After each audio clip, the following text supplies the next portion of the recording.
सभी को नमस्ते जी। एक बार सभी पवित्र गायत्री मंत्र का उच्चारण करेंगे।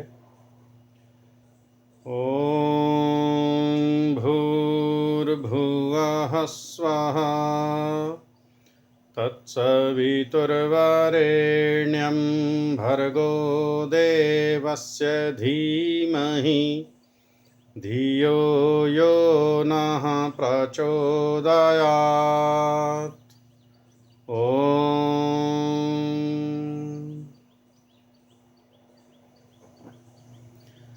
आज अष्टांग योग में नियमों के विषय पर चर्चा करेंगे। अब से पूर्व की समस्त वीडियोज़ में हमने 5 यमों के विषय पर चर्चा की। कौन कौन से 5 यम हैं, उनका क्या हमारे जीवन में महत्व है, किस प्रकार उनका हम पालन करें। आज हम नियमों के विषय पर चर्चा करेंगे।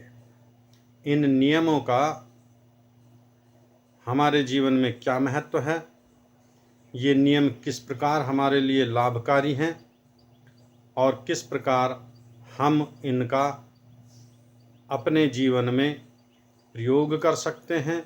कौन कौन से साधन हैं जिनके द्वारा हम इन नियमों का दृढ़तापूर्वक पालन कर सकते हैं, ताकि हम सभी को अधिक से अधिक लाभ मिले और हम परमेश्वर की ओर बढ़ते रहें।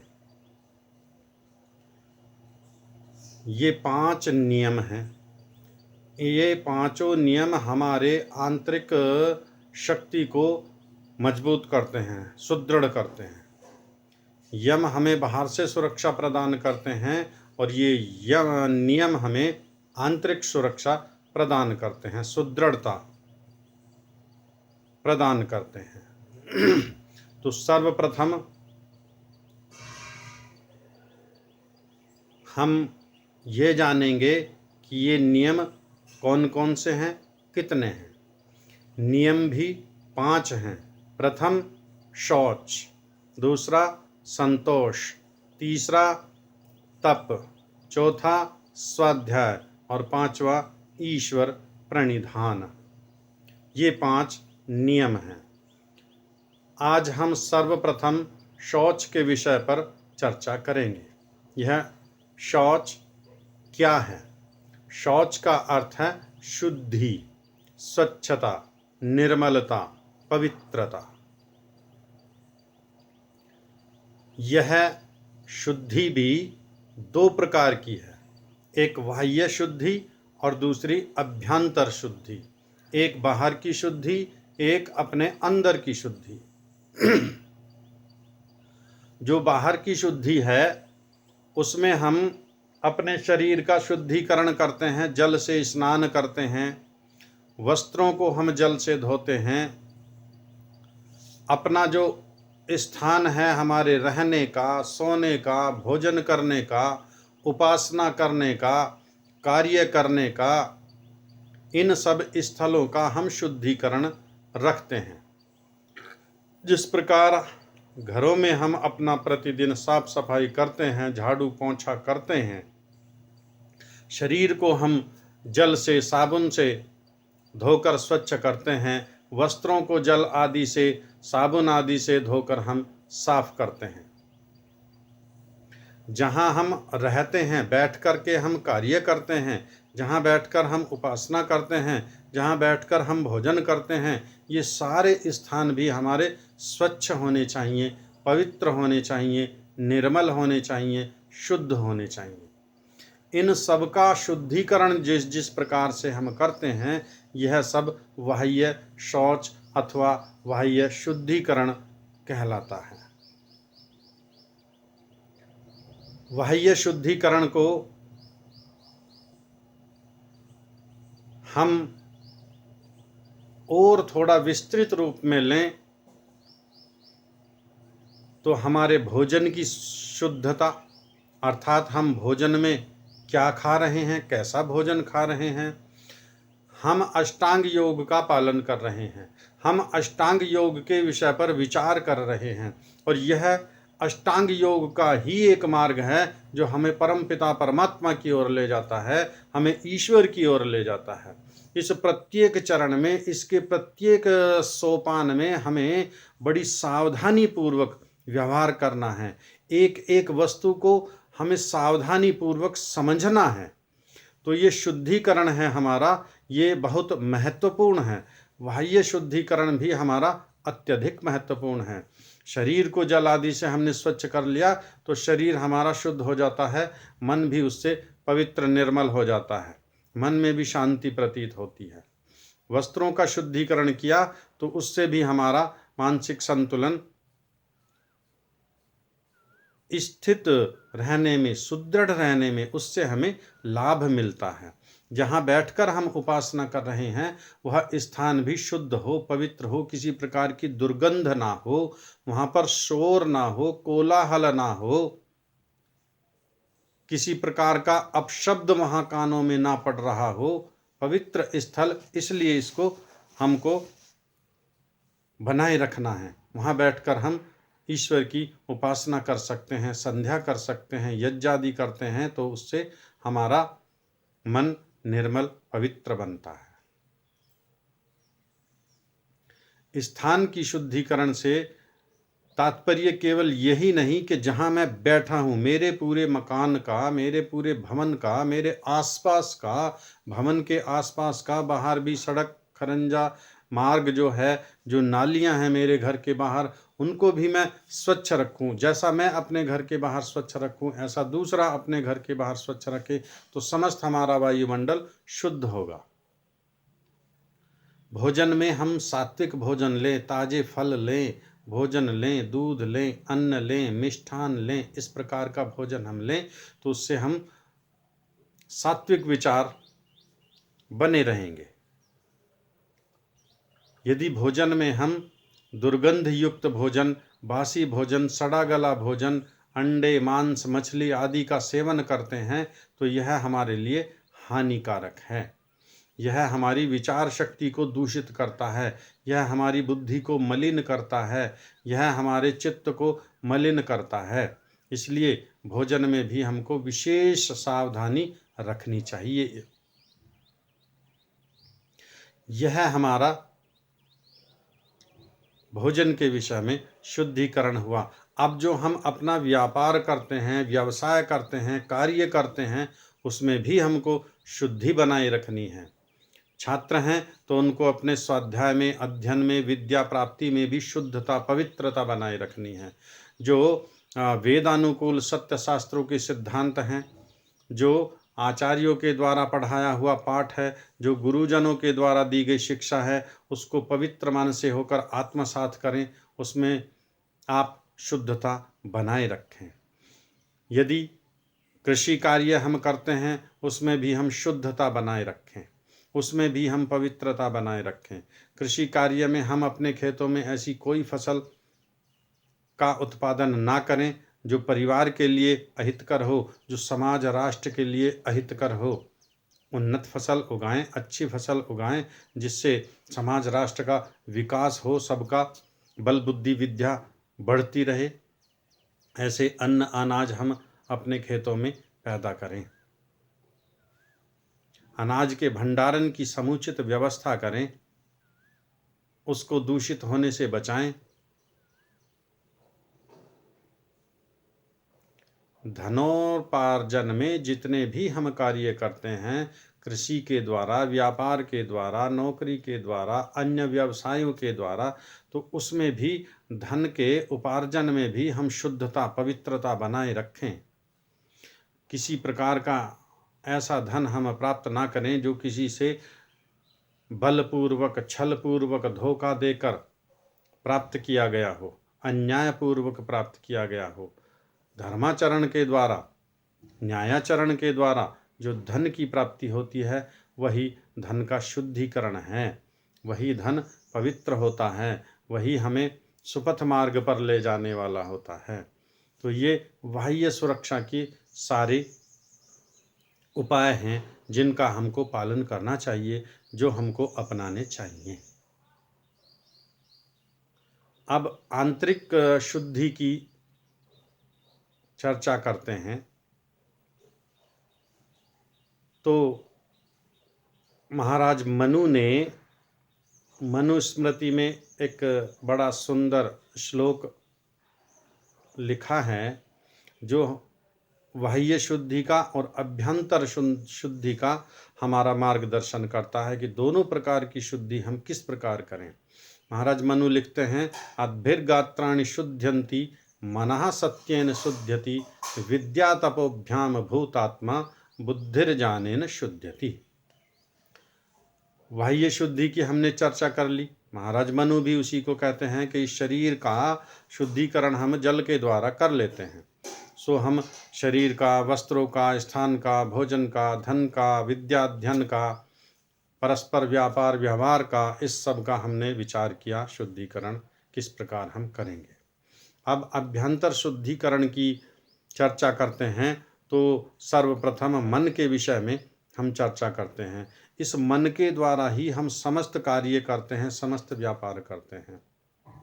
इंद्रियों का जितना भी कार्य है इस मन के द्वारा ही ग्रहण किया जाता है। जिस इंद्री से हमारा यह मन लगता है उसका ज्ञान आत्मा को यह पहुंचाता है। यदि आँखों के साथ में मन जुड़ेगा तो दृश्य का ज्ञान आत्मा को कराएगा, कानों के साथ में मन जुड़ेगा तो शब्दों का ज्ञान आत्मा को कराएगा, नासिका के साथ जुड़ेगा तो गंध का ज्ञान आत्मा को कराएगा, रसना के साथ जुड़ेगा तो रस का ज्ञान आत्मा को कराएगा, खट्टे का, मीठे का, तीक्ष्ण का, कड़वे का, कसैले का, इस प्रकार। त्वचा के साथ मन जुड़ेगा तो स्पर्श का अनुभव आत्मा को कराता है। तो आत्मा को जितने भी ज्ञान कराता है इन ज्ञानेंद्रियों के द्वारा यह मन ही कराता है। तो इस मन को हमें शुद्ध, निर्मल, पवित्र बनाए रखने के लिए क्या करना चाहिए, मन का शुद्धिकरण हम किस प्रकार करें, महर्षि मनु बता रहे हैं, मनः सत्येन शुद्ध्यति। सत्य के द्वारा इस मन को हम शुद्ध रख सकते हैं, पवित्र रख सकते हैं।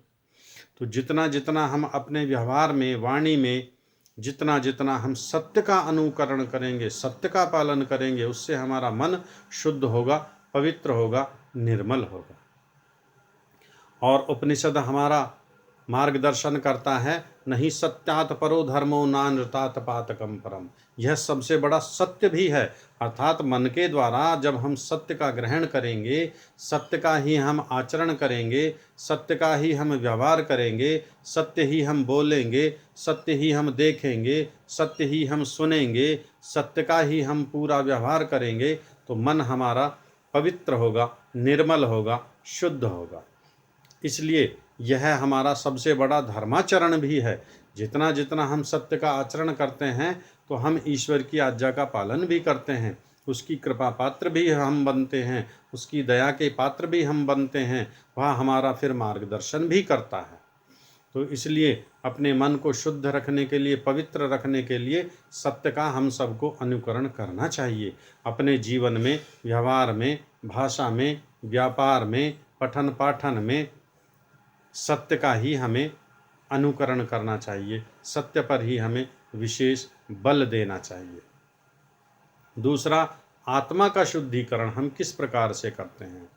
यद्यपि हमारा आत्मा स्वाभाविक रूप से शुद्ध, बुद्ध, मुक्त है, यह आत्मा पवित्र है, शुद्ध है, किंतु जब प्रकृति के साथ जुड़ता है, जब शरीर के साथ जुड़ता है, जब शरीर धारण कर लेता है, तो इसमें ईर्षा, द्वेष, लोभ, मोह, झूठ, छल, कपट, धोखा देना, इस प्रकार के दुर्गुण, दुर्व्यसन जुड़ जाते हैं इस आत्मा के साथ। अपनी ऐषणाओं को पूरा करने के लिए पुत्रेष्णा, वित्रेष्णा, लोकेष्णा, इन सब ऐषणाओं को पूरा करने के लिए फिर हम विपरीत व्यवहार करते हैं। जो आत्मा के गुण कर्म स्वभाव हैं उनके विपरीत व्यवहार करते हैं। तो आत्मा इस शरीर के साथ जुड़कर, इस प्रकृति के साथ जुड़कर मलिन हो जाता है, अशुद्ध हो जाता है। फिर इसका शुद्धिकरण किस प्रकार करेंगे। तो आत्मा के शुद्धिकरण का महर्षि मनु ने उपाय हमको बताया है। इसी श्लोक में महर्षि मनु आगे लिखते हैं, विद्या तपोभ्याम भूतात्मा। यह जो हमारी आत्मा है, इसको हम विद्या के द्वारा और तप के द्वारा शुद्ध कर सकते हैं, पवित्र कर सकते हैं। अब आत्मा की शुद्धिकरण के लिए दो चीजें बताई हैं, प्रथम विद्या और दूसरा तप। इन दोनों चीजों को समझने का प्रयास करेंगे।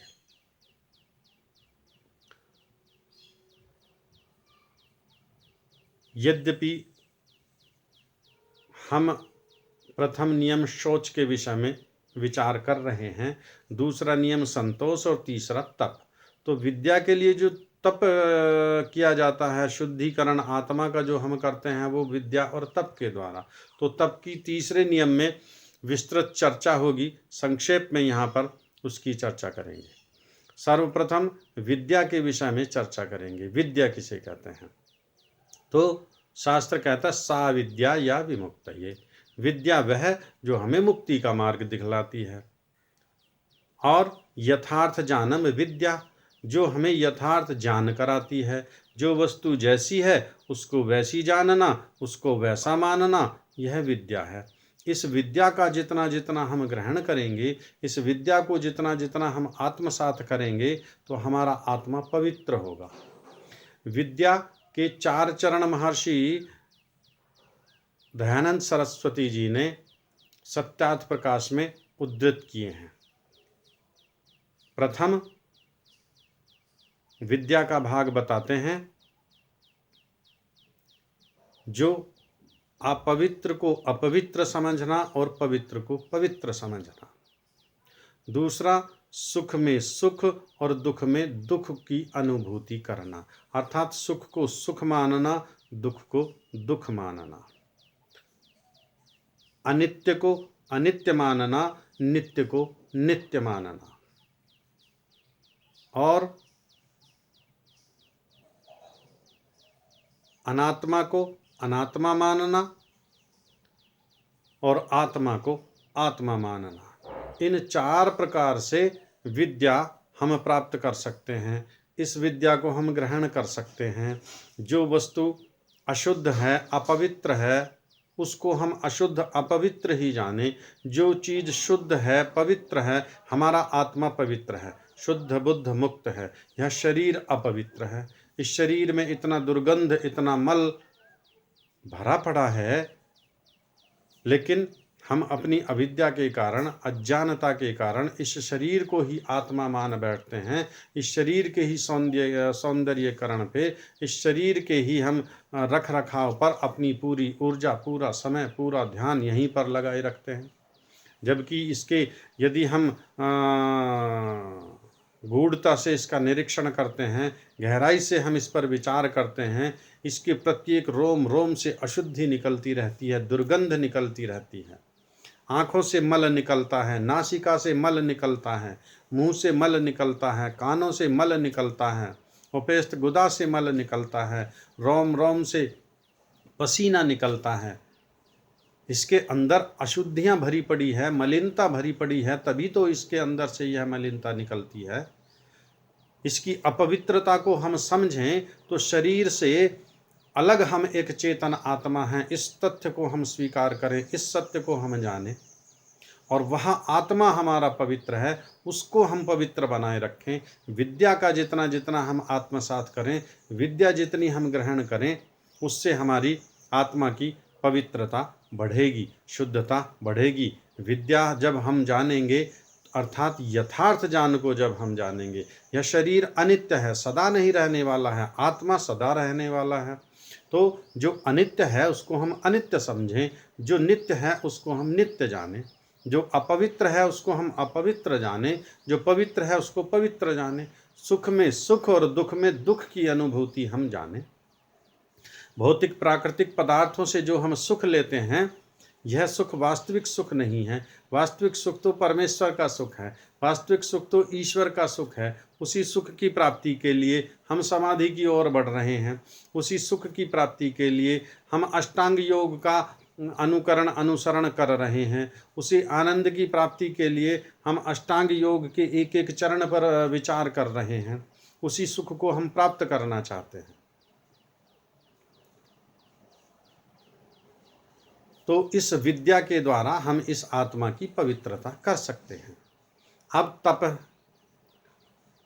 आत्मा को विद्या और तप के द्वारा हम पवित्र करते हैं। तप कहते हैं श्रेष्ठ कार्यों की सिद्धि के लिए द्वंद्वों को सहना, कष्टों को सहना, भूख प्यास, सर्दी गर्मी, मान अपमान, यश अपयश, निंदा स्तुति, लाभ हानि, इन सब को सहन करते हुए अपने मार्ग पर बढ़ते जाना और उस लक्ष्य की प्राप्ति करना, यह तप कहलाता है। तो इस विद्या के द्वारा जब हमको यथार्थ ज्ञान होगा तब भी हम तभी कर पाएंगे, तब भी हमारा तभी संभव होगा। हम देखते हैं एक व्यक्ति जल के अंदर खड़ा होकर सर्दी के मौसम में वह तपस्या कर रहा है, एक व्यक्ति गर्मी के मौसम में चारों ओर अपने आग लगाकर वह तपस्या कर रहा है, लेकिन ये दोनों ही अविद्या से ग्रस्त हैं, अज्ञानता में हैं, अविद्या में हैं, अर्थात यह तप है ही नहीं। जब विद्या होगी, जब यथार्थ ज्ञान होगा, तभी हम तप कर पाएंगे और तभी इस आत्मा का हम शुद्धिकरण कर पाएंगे।